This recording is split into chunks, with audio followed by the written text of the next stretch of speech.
मेरे भाई, आपको पता है पंजाब में बाढ़ आया हुआ है और यह एक एडिटोरियल का एनालिसिस है।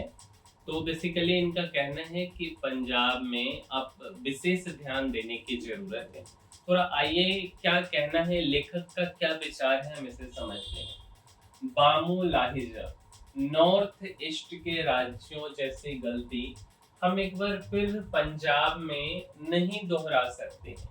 पंजाब पर ज़्यादा ध्यान देने की ज़रूरत है। मेरे भाई, द प्रिंट के एडिटर इन चीफ है शेखर गुप्ता जी, और इनका ही एक तरह से यह कॉलम है।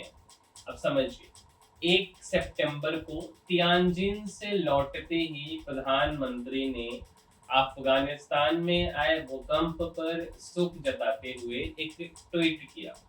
तभी उन्हें एक ट्वीट में जवाब मिला। यह जवाब अकाल तख्त और तख्त श्री दमदमा साहिब गुरुद्वारा के पूर्व मुख्य ग्रंथी ज्ञानी हरप्रीत सिंह की ओर से था।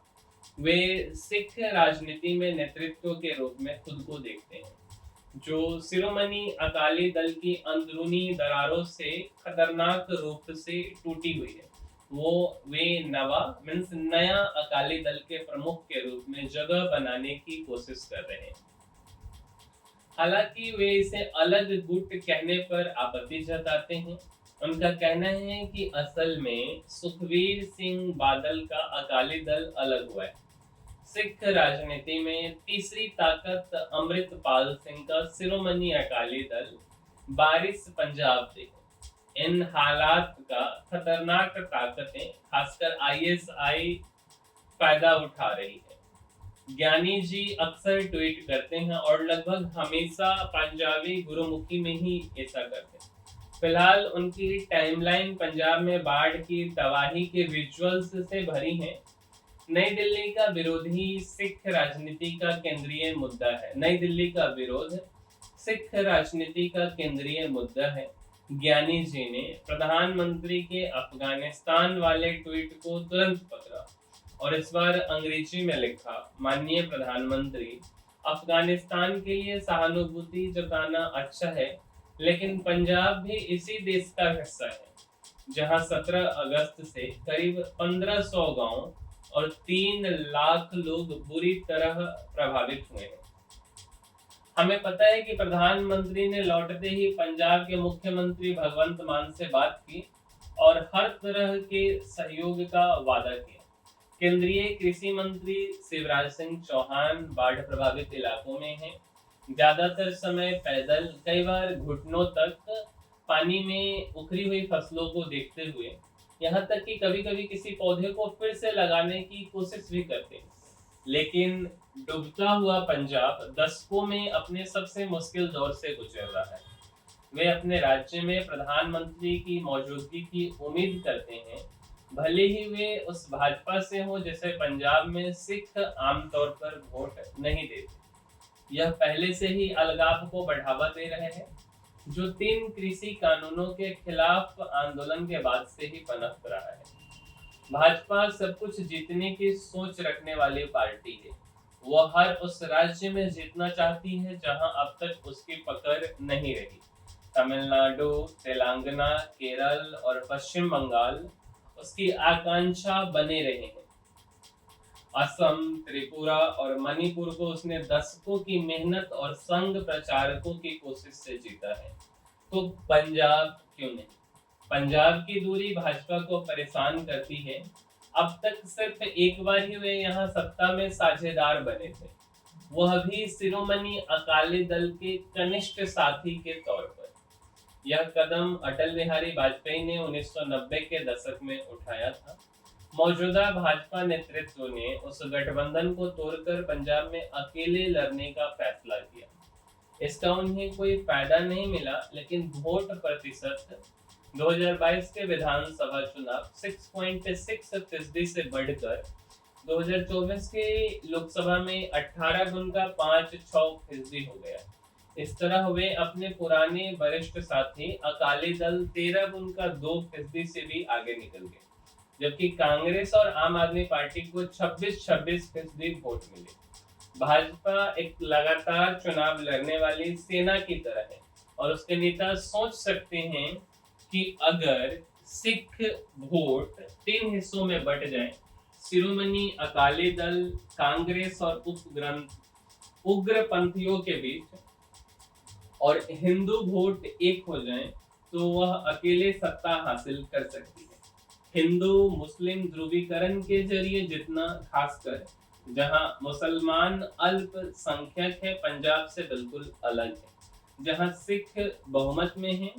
पिछले लोकसभा चुनावों में भी अकालियों का प्रदर्शन इसलिए इतना खराब रहा था क्योंकि उनका ठीक आधा वोट यानी करीब 13% उग्रपंथियों ने ले लिया था।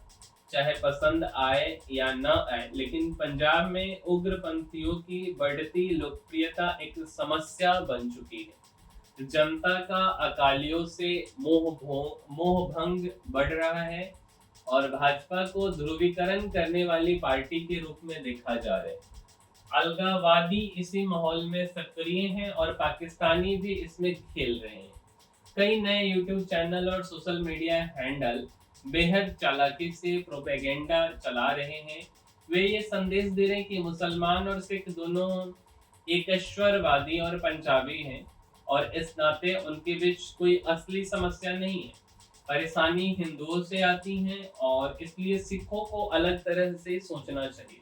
यह प्रोपेगेंडा पंजाबी पहचान का भी इस्तेमाल करता है, यानी साझा संस्कृति, भाषा, संगीत और सीमा पार के रिश्तों का। मैंने इनमें से कई चैनल देखे हैं जिनमें कनाडा और ब्रिटेन से चलाए जा रहे कुछ लोकप्रिय पॉडकास्ट भी शामिल हैं। ये राजनीति पर बहुत चालाकी से बात करते हैं।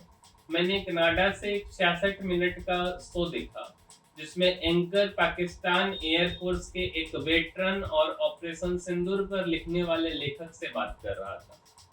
शो में भारतीय वायुसेना की खूब तारीफ की गई, लेकिन संदेश यह था कि छोटी और फुर्तीली पाकिस्तानी वायुसेना ने बेहतर काम किया। पंजाब में ऐसी सामग्री खूब देखी जा रही है। एक राष्ट्र जो अपने इतिहास से नहीं सीखता, उसे भारी कीमत चुकानी पड़ती है।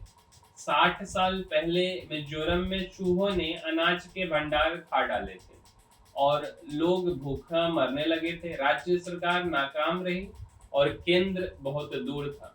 इस बीच लाल डेंगा, जो हाल ही में सेना से छुट्टी लेकर आए थे, ने Mizo national famine front MNFF बनाया था।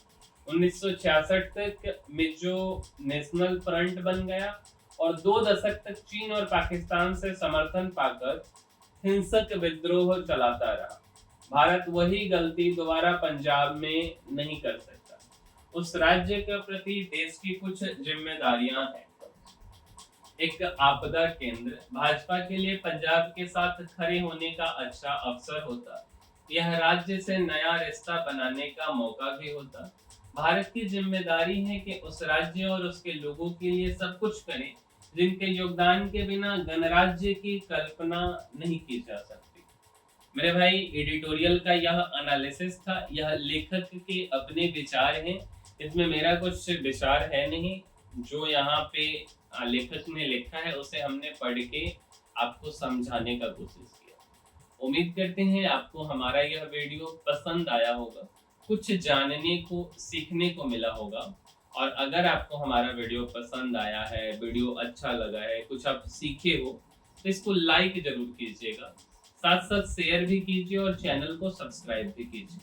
मिलेंगे हम किसी अगले वीडियो में। इस वीडियो में इतना ही, तब तक के लिए धन्यवाद।